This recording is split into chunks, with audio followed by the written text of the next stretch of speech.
Hi, my name's Chris Maund. I'm a triathlete and a coach of triathletes and runners, duathletes, cyclists in Encinitas, California. I have a website which, if anything I say kind of piques your interest, you can get a bit more information from on a 9-day course that I teach that covers this topic and others in much more detail. It's www.trainingforendurancesports.com, so feel free to check that out. But I wanted to talk to you about a very common mistake that I see almost all endurance athletes making. Triathletes are no exception to this, and that concerns a dietary misunderstanding. I know that you've all been taught by the so-called experts that you need to eat a lot of whole grains and that they're good for you and so on and so forth.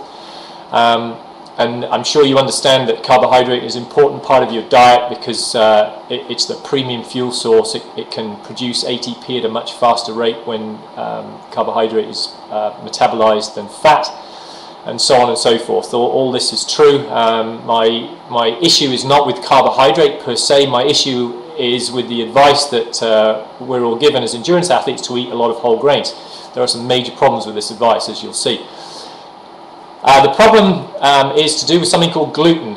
Now, gluten is a subfraction of the protein content of whole grains, and the grains that have gluten in them are wheat, oats, barley, rye, amaranth, spelt, kamut, couscous, quinoa. There's also a problem with soy because on a molecular basis, most people, their immune systems cannot adequately distinguish between the molecules in soy and the molecules that make up the gluten family, and so you'll get the same problems in the small intestine from soy as you will from gluten. So you also need to throw soy out, which I know will probably cause half of you to have a fit, but again, this just goes to show you shouldn't always believe everything you hear,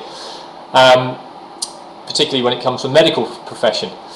Okay, so let's go back to the gluten issue. Gluten is a subfraction of the protein fraction in grains. The offending portion of the gluten is actually a family of substances called gliadins, and in each of these grains that I mentioned there's a different form of gliadin, and it's actually the gliadin that causes the problem. I'm sure you're familiar with food labeling. You've seen things labeled gluten-free. When we talk about gluten-free, the molecule that we're really talking about that causes the problems that I'm going to discuss today is gliadin.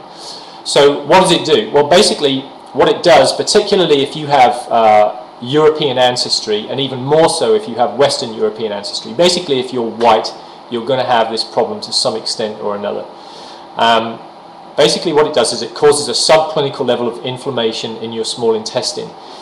This is not celiac disease. Let's make that extremely clear. Celiac disease is easy to diagnose. Biopsy studies of the small intestine will clearly show what's called villus atrophy, where the finger-like projections that increase the surface area in the lumen of the intestine, these become destroyed and your gut kind of gets smoothed over. So instead of having this nice finger-like architecture in the gut wall to increase surface area and help with nutrient absorption, you get this smooth lumen instead. That's easily identified, and people who are truly celiac patients, they know they have this problem and they avoid whole grains or deal with severe consequences. I'm talking about a subclinical issue. This is something that erodes your health over a long period of time. If you're white and you're eating grains, this is happening to you to some degree or another.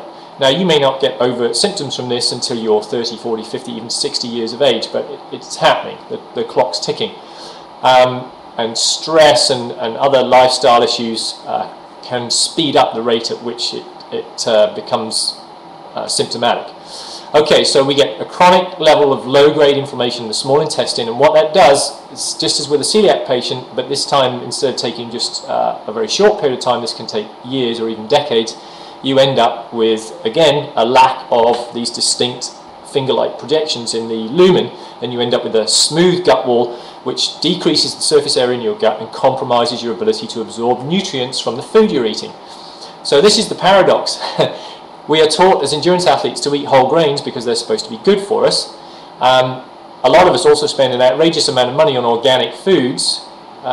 We try and buy wild-caught fish instead of farmed because we know that the fatty acid composition in the wild-caught fish is superior to the farm stuff. And the farm stuff is usually full of food dye. to dye the flesh, the colour that the wholesaler wants. Another little tidbit for you, look into that if you're interested. We'll buy organic vegetables, which of course cost more than conventional vegetables. We'll buy grass-fed meat when we can, rather than feedlot meat. If you're not aware that there's a big difference between the two, then look into that. It's not exactly a secret. The internet is full of sites that will go into the details. And look up information by a woman called Mary Enig on this. The point is, if you're spending all this money on expensive high-quality foods, but you're continuing to eat whole grains because your doctor told you to, or your sports nutritionist told you to, or your registered dietitian at your local gym who did a 1-hour consultation with you proudly announced that this was something that was appropriate for you as an endurance athlete, then guess what? Your gut malabsorption that's created by your continuing to put whole grains in your body will mean that you're not able to make anything like the most use of those other high quality proteins, fats and organic vegetables. So all that money you're spending on all that high quality food is probably, at least in part, going to waste. So what do we eat instead? Let's make this clear. I'm not bashing carbohydrate. I'm not promoting a low carbohydrate way of eating for triathletes. I don't believe that that's appropriate, although I think that there are some situations where it is, particularly if you're trying to create what's called a fat adaptation in someone that's having a difficulty shifting body fat. And that would be done, by the way, well away from any important races, usually in the middle of winter when nothing important is coming up. So I'm not bashing carbohydrate. You do need to eat carbohydrate. It is a premium fuel source.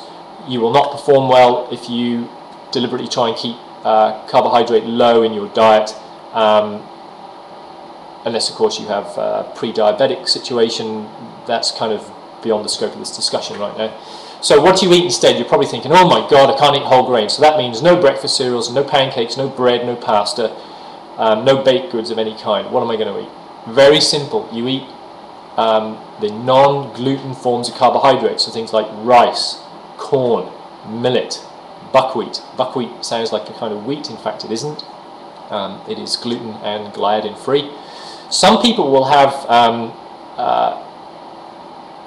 standalone unique intolerances to those four foods I just mentioned, in which case it's better to avoid those foods and eat root vegetables, so things like potatoes, carrots, parsnips, beets, yams, pumpkins, marrows. Generally speaking, vegetables that grow under the ground are very high in starchy carbohydrate. And you will know whether or not you have a problem with rice and corn and so on, because if you put those things in your diet to replace all the wheat and the oats and the barley and the rye and the amaranth and so on, and you get intestinal problems, or you get weird bowel movements and gas, bloating, fatigue, itchy skin, funny under armpit smell, this kind of thing, then it probably indicates that you have a problem with those other grains as well. So you'll need to cut those out and just go with the vegetables. I have to say that on the whole, most people are much better off if they cut all the grains out completely and just go with the vegetables. It's usually a much better option. And how will you know whether or not you have a problem with gluten? Well, there are tests you can do. The problem is that there is no one definitive lab test. Even the most expensive ones that cost $500, $600, $700 can be inaccurate in a lot of cases. So the best way for you to figure out whether this is truly an issue for you is follow my advice. Cut all of these gluten-containing grains out of your diet completely for at least 2 months. 3 months is better, but if you can do it completely for 60 days, that's probably enough. And then on day 61, eat your normal, in other words, your old diet. So you have, bread with cereal at breakfast, have some pasta at lunch, have some pancakes, eat cookies as snacks in between meals, whatever you want to do. And then for 3 days after that, go back on your gluten-free diet and keep a little diary of any delayed reactions that occur, because what we're talking about here is an intolerance, not an allergy. So the repercussions show up sometimes 24, 48, even 72 hours later. And most of you watching this, if you do this, will be A, amazed by how much better you feel as you go deeper and deeper into this 60-day period of elimination, and B, when you put the stuff back in your diet, you'll be horrified at how bad you feel. And that is truly the best way to figure out whether you have a subclinical gluten, technically gliadin, intolerance. So that's the major mistake I wanted to talk to you about. On future postings, I'll give you some information about another major